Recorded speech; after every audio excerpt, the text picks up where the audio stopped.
CPM జాతీయ కార్యదర్శి సీతారాం యేచూరి మాట్లాడుతున్నారు. లైవ్ లో చూద్దాం.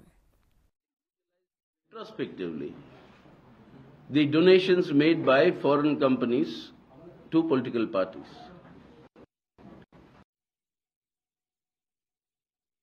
When I was in the Rajya Sabha, we had moved 5 amendments to that finance bill, but since that was a money bill,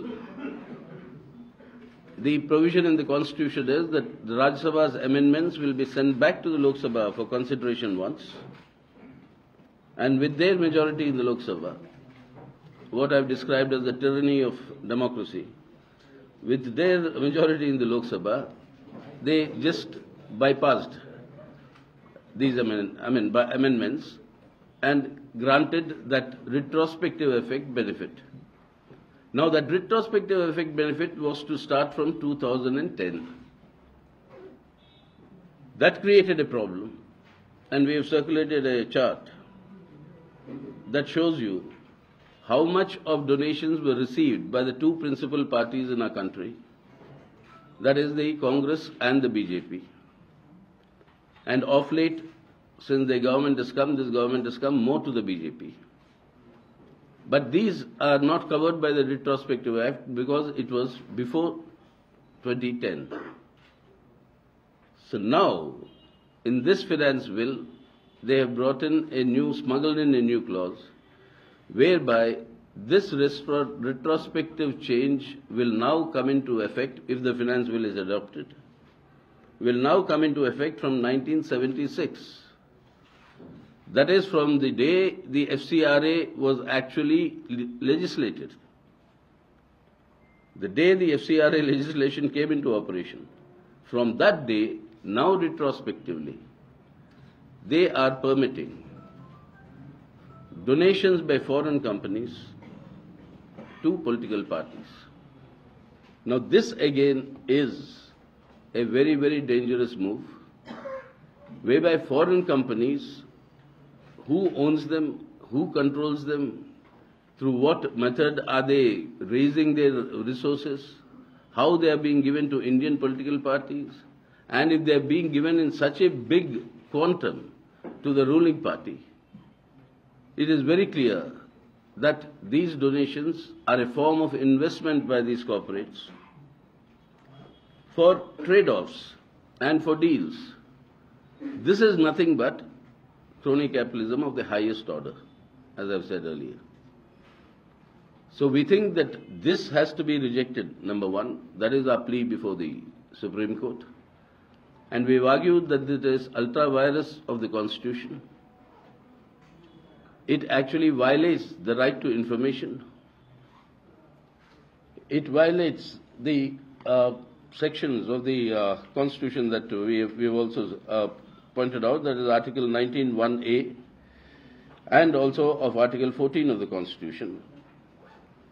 And therefore, we have also challenged the fact that this sort of a bill cannot be smuggled in as a money bill under Article 110 of the Indian Constitution. So this has to be repealed. That is our appeal before the Supreme Court. But in this context, I would like to say that given this manner in which this entire crony capitalism is operating and the opaqueness that has been created in political funding, the time has come for the country and for our democracy to seriously think of very deep electoral reforms in the country. CPM has always maintained that the first step to ending political corruption is to ban donations by corporates to political parties.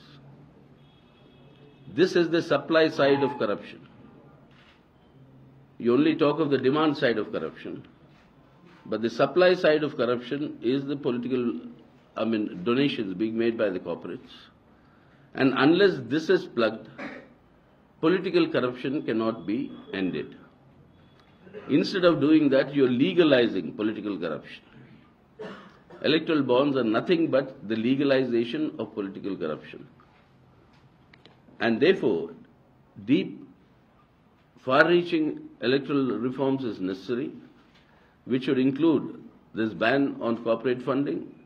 Instead, our position is that corporates must contribute to the functioning of Indian democracy, and therefore, like the social responsibility, corporate social responsibility, let there be a law which will define a percentage of the profits that will be given for strengthening democracy. And let this fund be the corpus which can form a system of state funding of elections, which exists in many Western democracies. And this process of state funding of political parties for electoral purposes, this will be a much more transparent method where people will know that political parties, in accordance with the strength of what they have received of popular support in the earlier election, they will be, this fund can be dispersed. We can work out the mechanisms for that. And along with this, we would suggest that electoral reforms must also consider the introduction of a partial proportional representation in our country. Otherwise, we have this anomaly of central governments forming governments with less than a majority of the support of the people who have voted. This government is today in office with 31% of the popular vote. 69% of the Indian people voted against them. This anomaly can only be solved if you have a partial proportional representation in the country. And that is a demand which the BJP used to support the CPM when they were in the opposition. But now, of course, they see the advantages of not supporting this thing. But for the health of our democracy, I think this is required. And therefore, as the corollaries to the petition, I think a larger agenda of deep-rooted electoral reforms to fine-tune Indian democracy is required.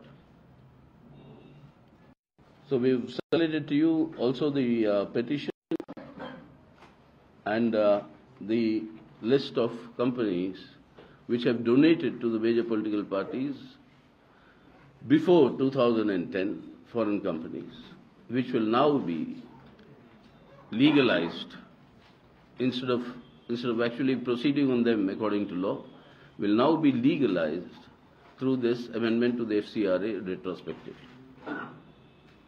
What So is that the reason for permitting the foreign contribution from 1976?